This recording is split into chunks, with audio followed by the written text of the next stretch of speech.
बिहार में active PFI के Islamic translation centre के खिलाफ आईजी के सख्त आदेश पत्र के बाद आईटीसी का जिहाद तंत्र का भांडाफोड़ हो गया है।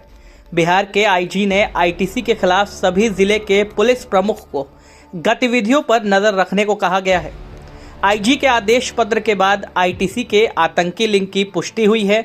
बताया जा रहा है कि आईटीसी पीएफआई द्वारा चलाया जा रहा संगठन है जो मुस्लिम युवकों को जिहाद और आतंकी गतिविधियों के लिए ट्रेनिंग देता है। मुस्लिम युवकों को कई ऐसी किताबें और जानकारियां उपलब्ध करवाता है जिससे युवकों को जिहादी गतिविधियों के लिए तैयार किया जा सके और उनके विचारों को उग्र बनाया जा सके। इस्लामिक ट्रेनिंग सेंटर बिहार के मुस्लिम युवकों को जिहादी किताब और स्क्रिप्ट भेजता है। युवकों को स्क्रिप्ट टेक्स्ट के माध्यम से नहीं भेजी जाती। वर्ड पैड और डॉक्यूमेंट के रूप में कोई टेक्स्ट नहीं भेजा जाता। आईटीसी की वेबसाइट को कोई भी व्यक्ति बिना वीपीएन के नहीं खोल सकता है। इसके अलावा आईटीसी दावा करता है कि मौजूद किताबें और डॉक्यूमेंट्स किसी संपादक द्वारा नहीं वेरीफाई किए गए हैं। ऐसे में सवालिया निशान उठना लाजमी है।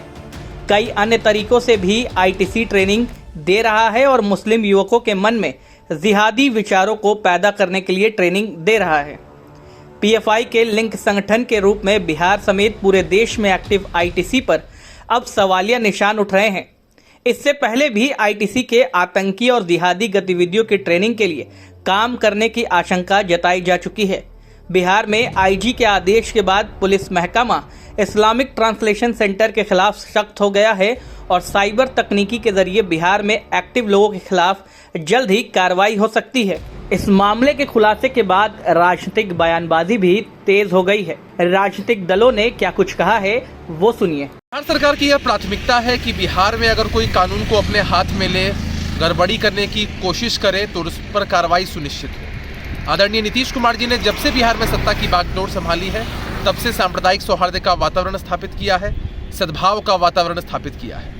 लेकिन कुछ लोग जब गड़बड़ी करने की कोशिश करते हैं तो तथ्यों के आधार पर, सबूतों के आधार पर उन पर कार्रवाई सुनिश्चित की जाती है और यही भरोसा बिहार की जनता को नीतीश कुमार जी पर है। आगे आने वाले समय में भी अगर कुछ ऐसा होगा तो कार्रवाई सुनिश्चित होगी। देश भर में नरेंद्र मोदी जी की सरकार आने के बाद से जो आतंकी मानसिकता वाले लोग हैं या धार्मिक कट्टरपंथ फैलाने वाले लोग हैं, उन पर सख्ती से कार्रवाई की गई है, उन पर लगाम लगा है। लेकिन अब लगता है कि ये जो कट्टरपंथी तत्व हैं या फिर आतंकी मानसिकता के लोग हैं, इनका एक पनाहगाह बिहार बनता जा रहा है।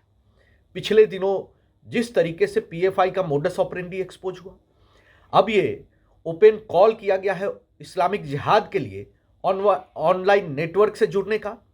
तो ये सारी चिंता की बातें हैं और इस्लामिक ट्रांसलेशन सेंटर के नाम पर बिहार के मुस्लिम युवा युवतियों से जुड़ने के लिए एक मुहिम चलाया जा रहा है और पहले से ही पीएफआई ने 20,000 लोगों को ट्रेन कर रखा है।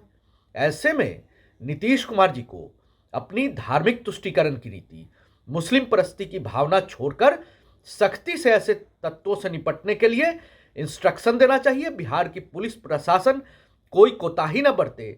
ये चिंता है हमारी कि बिहार बारूद के ढेर पर कल तबाह न हो जाए। देखिए, धर्म प्रचार का अधिकार सबको है। अपने धर्म के संतों, महर्षियों, पैगंबरों की बात बताने का अधिकार सबको है। लेकिन उसकी आड़ में किसी धर्म के खिलाफ नफरत फैलाने, घृणा फैलाने का अधिकार किसी को नहीं है। ये बहुत साफ समझ लेना होगा। चाहे वो किसी धर्म से जुड़े लोग हों, दूसरे धर्म के खिलाफ नफरत और घृणा फैलाने की कोई कोशिश सफल नहीं होने दी जाएगी। इसलिए एक निगरानी तंत्र विकसित किया गया है। किसी को चिंतित नहीं होना है। आप धार्मिक काम कर रहे हैं, स्वागत है। बस धर्म के आड़ में गड़बड़ कीजिएगा तो कार्रवाई के लिए तैयार